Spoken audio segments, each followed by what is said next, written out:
Welcome to Pick Up and Deliver, a Rattlebox Games podcast in which I pick up my audio recorder on my way home from the train and deliver you an interesting podcast about board games. I'm Brendan Riley.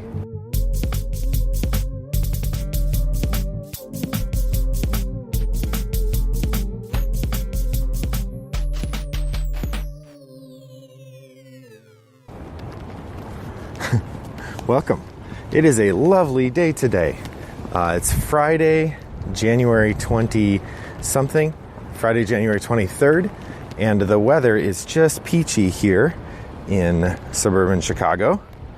It is sunny out. My phone tells me it's 41 degrees, and it feels like gangbusters. I have a hat on, but I probably don't need it. And the sun is out. It is lovely.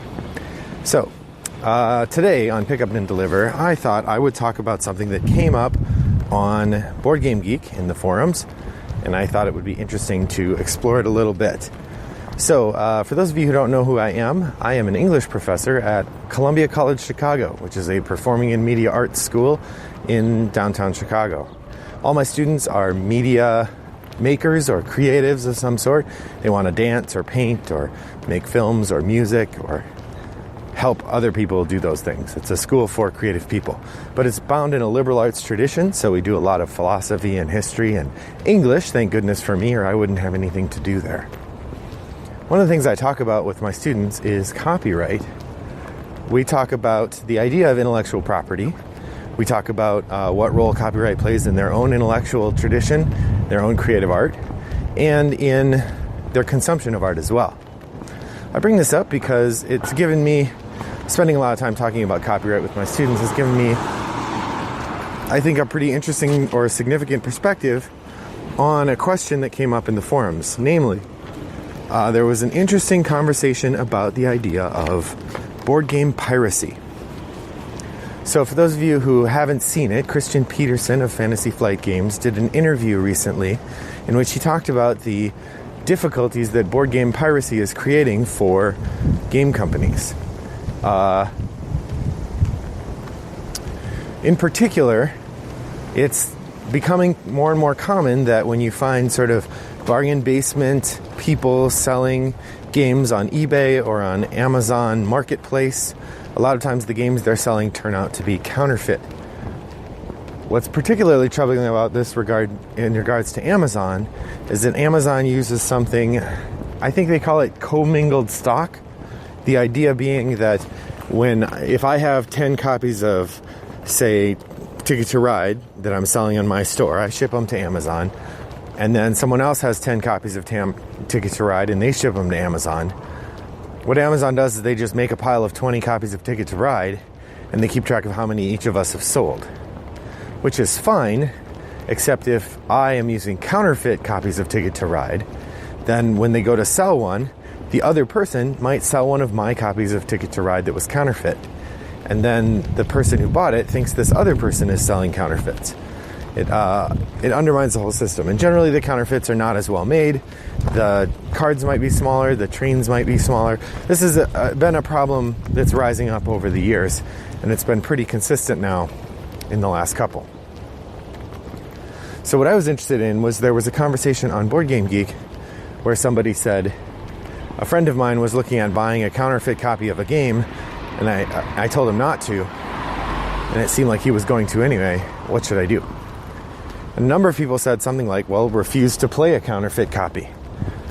And I thought that was a pretty fun idea. But there emerged an interesting conversation about why game piracy is wrong, what does it mean as a consumer to engage in purchasing pirated games, and so on.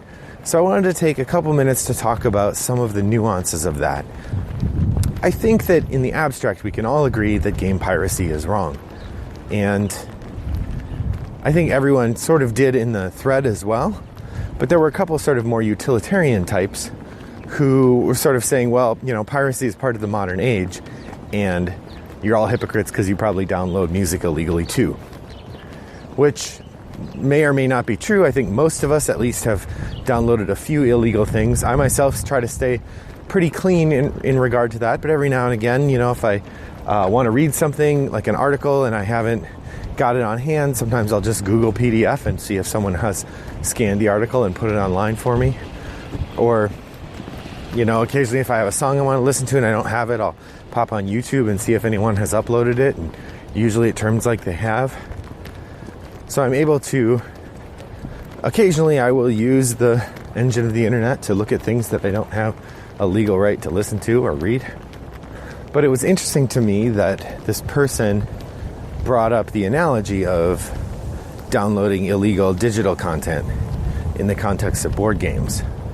And I wanted to take a few minutes to talk about what I see as some of the nuances between the two, because I think the question of pirating a digital product is far more murky from an ethical perspective than the question of pirating a physical product.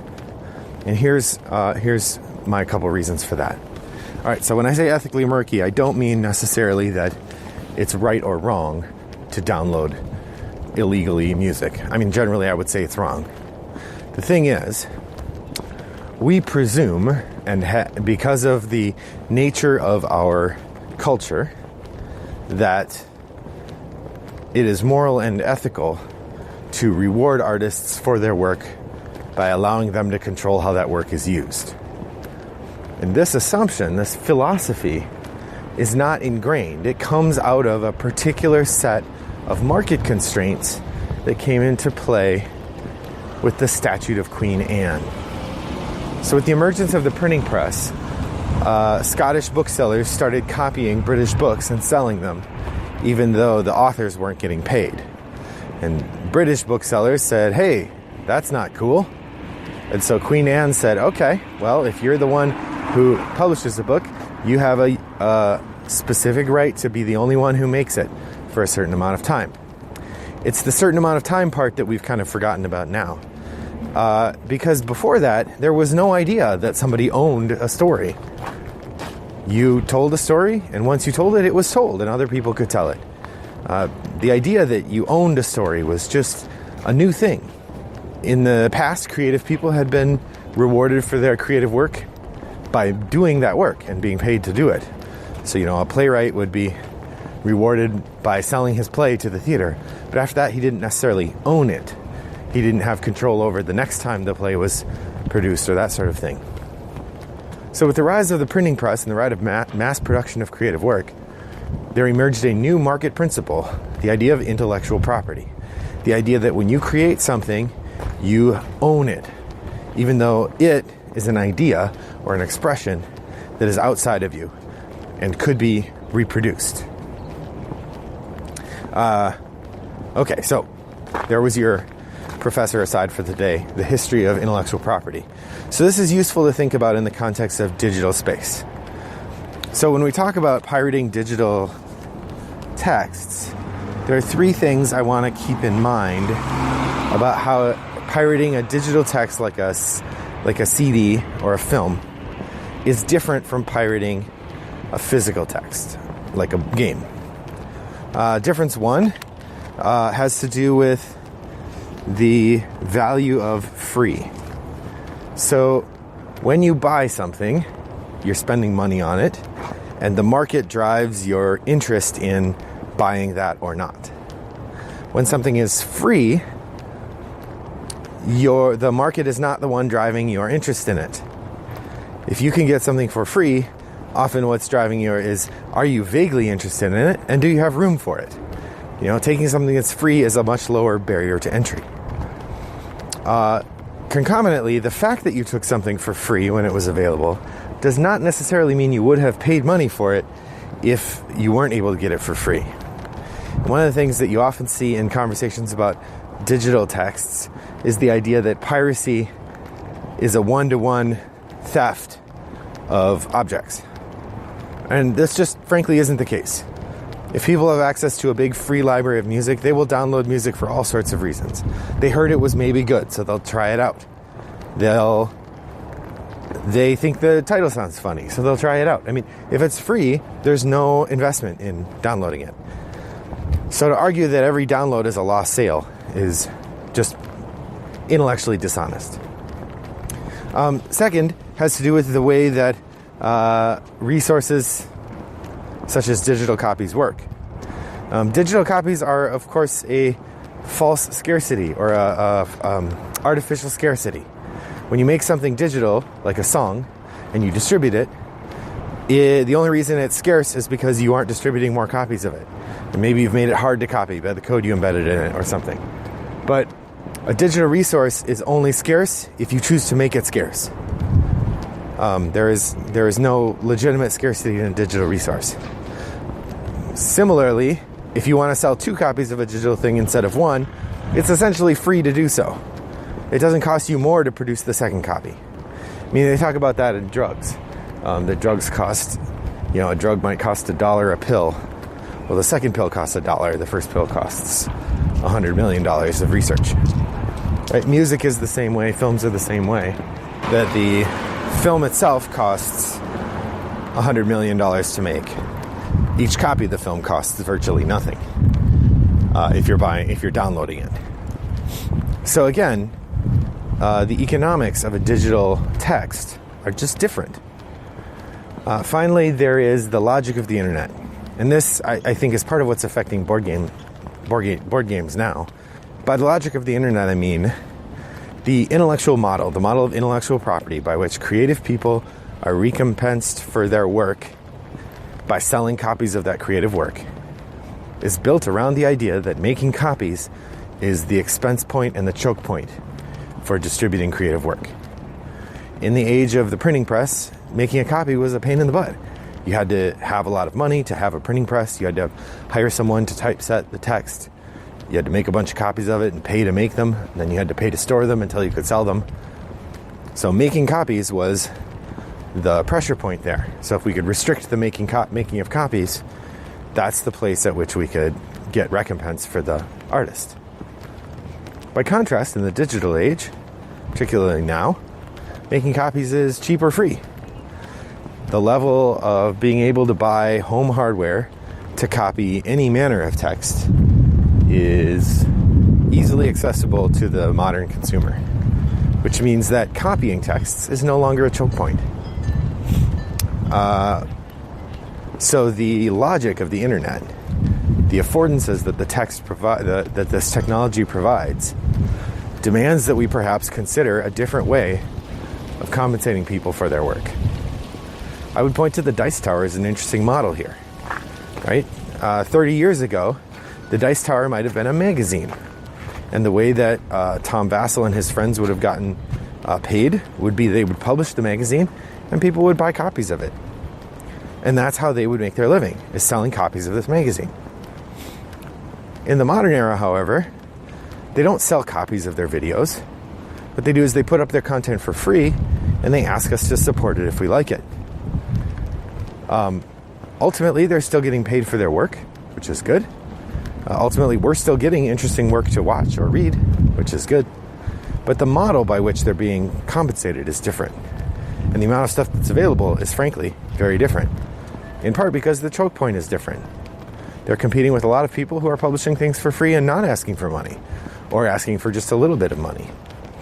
As a result, the ethics involved in paying for creative stuff is changing as well. That we're more and more in a place now where we're starting to recognize the idea that we need to support creative people we want to make our work. Which brings us back to the idea of counterfeit board games. When we're talking about counterfeit board games, it's not the same as a digital text. For one, the counterfeiter has spent more money to make the text, but maybe not.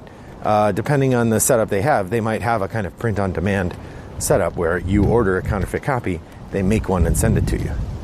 The profit margin's high enough, they might just do that. Especially if they're making it with cheap components and not paying attention to quality control, which is a big part of counterfeiting.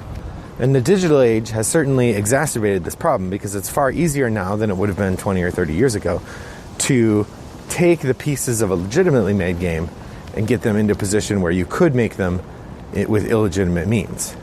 There's easily available technology for scanning components and preparing them for illegal publication. But the biggest issue with regard to buying pirated games, and the reason that all good-minded consumers should endeavor very hard not to buy pirated games, is that unlike digital media, a pirated game is not a no harm, no foul situation. Like I said, if I download a Madonna album, that's not a lost sale unless I was going to go buy it anyway. But here's the difference. For the most part, pirated digital media is not being purchased. It's being taken for free. Now, whether you think of that as theft or you think of that as sharing, these are philosophical differences that have to do with the way that we imagine texts should circulate. But with a board game, a pirated board game that you buy on the internet and is shipped to you, you now are not getting something for free. What you're doing is allowing a sale to happen that is occurring instead of a sale for the legitimate product. And as a number of users in Board Game Geek pointed out, when you buy a pirated copy for a significantly less than market retail price, the general view from the average consumer as they're looking around is that the game is worth less. Why would I pay $80 for Blood Rage when I see it regularly on sale on Amazon for $55? In fact, I myself have suffered from this issue. I know generally the games I'm interested in buying. I'm sort of aware of what the lowest price they've been on Amazon, or that I've seen them on Amazon. And it's pretty hard to convince myself to pay much more than that. For instance, I know that Blood Rage has been $55 on Amazon a number of times. I think I would have trouble paying more for Blood Rage than that. And in fact, $50 was one of the price points I was watching for. I've never seen it under $50. But part of me feels pretty darn mercenary and unpleasant for watching the game that way. Especially because it's possible that when I find a copy for $49.95, what I'm going to be buying is a cheap ripoff made in China. Hopefully that won't happen, and I'll end up finding a better use for my conscience and buying a copy from my local game shop. Well, hopefully this has been somewhat illuminating. I feel like I was a little off the topic of board games today, but that's going to be the way this podcast goes. It's generally going to be board game adjacent, but not always board game specifically relevant. So I hope this is interesting, and I'd love to hear your thoughts on the show. You can contact me through our website, rattleboxgames.com, where you can email me, Brendan, at rattleboxgames, or you can look at the show notes and contact us from there. We're on Twitter at rattleboxgames.com, and I'm on Board Game Geek with the username Wombat929. We do have a Rattlebox Games forum, although it's pretty silent in there. So go in there and make some noise. We'll see it and we will respond. And this show is copyright Rattlebox Games 2018. Here's hoping your walk goes well.